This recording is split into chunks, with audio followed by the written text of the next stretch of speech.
Short hand से जुड़ी सभी प्रकार की वीडियोस पाने के लिए सब्सक्राइब करिए आपके अपने चैनल शॉर्ट हैंड गुरुजी को। नमस्कार दोस्तों, स्वागत है आप सभी का आपके अपने चैनल शॉर्ट हैंड गुरुजी में। आज का डिक्टेशन संपादकीय डिक्टेशन है जो कि 80 शब्द प्रति मिनट की स्पीड से है और ये 5 मिनट का डिक्टेशन है। डिक्टेशन की स्पीड में आपको बीच में हल्का सा फ्लक्चुएशन अनुभव होगा और फ्लक्चुएशन बहुत ज़्यादा वास्तव में ज़रूरी भी है, क्योंकि जब भी वहाँ पे डिक्टेटर आपको डिक्टेट करेगा तो फुल स्टॉप या फिर पैरा चेंज की वजह से वो जो थोड़ा सा पॉज देता है उसको कवर अप करने के लिए हमेशा फ्लक्चुएशन थोड़ी बहुत आपको महसूस होगी। तो मेरा प्रयास भी आपको एकदम वैसे ही अभ्यास कराने का है, पहले से ही आप पूरी तरीके से अभ्यासरत रहें।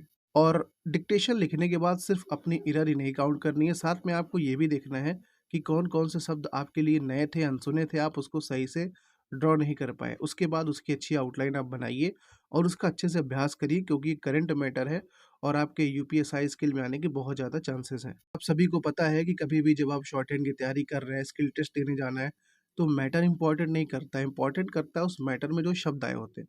अगर आपके शब्द अच्छे-अच्छे तैयार हैं तो कहीं से भी मैटर आएगा, आपको वो नया नहीं लगेगा। अगर आपने शब्द पर ही पकड़ नहीं बनाई हुई है, तो थोड़ा बहुत नॉर्मल मैटर भी रहेगा ना, वो भी आपको टफ लगेगा। तो बस अपनी तैयारी को बहुत ही अच्छे तरीके से करते रहिए। डिक्टेशन स्टार्ट करते हैं 5 सेकंड के बाद, तब तक फटाफट लाइक कर दीजिए आप लोग। Ready, start. शुक्रवार को नमाज के बाद देश के कई शहरों में जिस तरह हिंसक प्रदर्शन हुए और इस दौरान कई जगहों पर पथराव, तोड़फोड़ एवं आगजनी के साथ पुलिस पर हमला किया गया, वह किसी सोची समझी साजिश का हिस्सा ही लगता है। खौफ पैदा करने वाली इस नग्न अराजकता का परिचय भाजपा के उन दो नेताओं की पैगंबर मोहम्मद साहिब पर विवादित टिप्पणियों पर रोष जताने के नाम पर किया गया, जिन्हें न केवल निलंबित निष्कासित कर दिया गया है, बल्कि जिनके खिलाफ रिपोर्ट भी दर्ज कर ली गई है।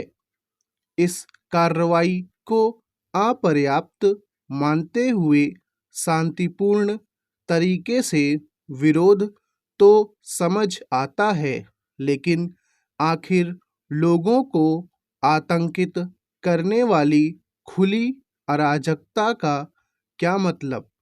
यह अराजकता किस कदर बेलगाम थी, इसे इससे समझा जा सकता है कि जहां रांची में हिंसा पर काबू पाने के लिए कर्फ्यू लगाना पड़ा, वहीं कई अन्य शहरों में धारा 144 लागू करनी पड़ी।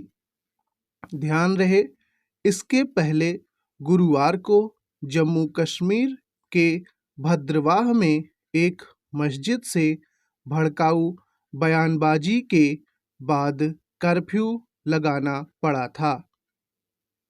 इसकी अनदेखी नहीं की जा सकती कि आक्रोश जताने के नाम पर केवल उत्पात ही नहीं मचाया गया, बल्कि निलंबित भाजपा प्रवक्ता नुपुर शर्मा का सिर तन से जुदा करने के नारे लगाए गए और उनके पुतले को फांसी भी दी गई। ऐसी हरकतें सभ्य समाज को शर्मसार करने और देश की छवि खराब करने वाली हैं। यह याद रहे कि ऐसा ही कुछ तब भी हुआ था जब कमलेश तिवारी पर पैगंबर साहब की शान में गुस्ताखी के आरोप लगे थे, और वह भी तब जब उसे गिरफ्तार कर उस पर रासुका लगा दिया गया था। बाद में कुछ जिहादी तत्वों ने उसकी गर्दन रेत कर हत्या भी कर दी थी। साफ है कि शुक्रवार को सड़कों पर उतरे लोगों को उपद्रव करने के लिए बहाना चाहिए था, क्योंकि नुपुर शर्मा के बयान पर देशव्यापी उपद्रव कई इस्लामी देशों की नाराजगी जताने के बाद हुआ। इसलिए यह संदेह और गहराता है कि यह सुनियोजित और प्रायोजित था।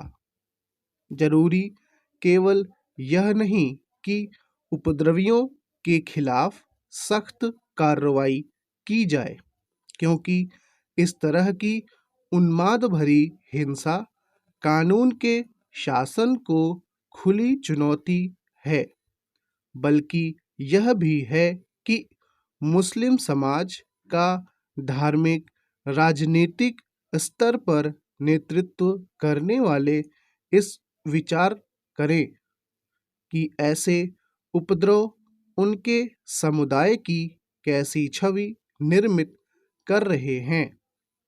एक सवाल यह भी है कि क्या धार्मिक मामलों में अप्रिय टिप्पणियों से केवल समुदाय विशेष की ही भावनाएं आहत होती हैं? यह सवाल इसलिए क्योंकि यह किसी से छिपा नहीं कि ज्ञानवापी परिसर में सर्वेक्षण के बाद शिवलिंग को लेकर कैसे ओछी भद्दी और अपमानजनक टिप्पणियां की गईं। स्टॉप।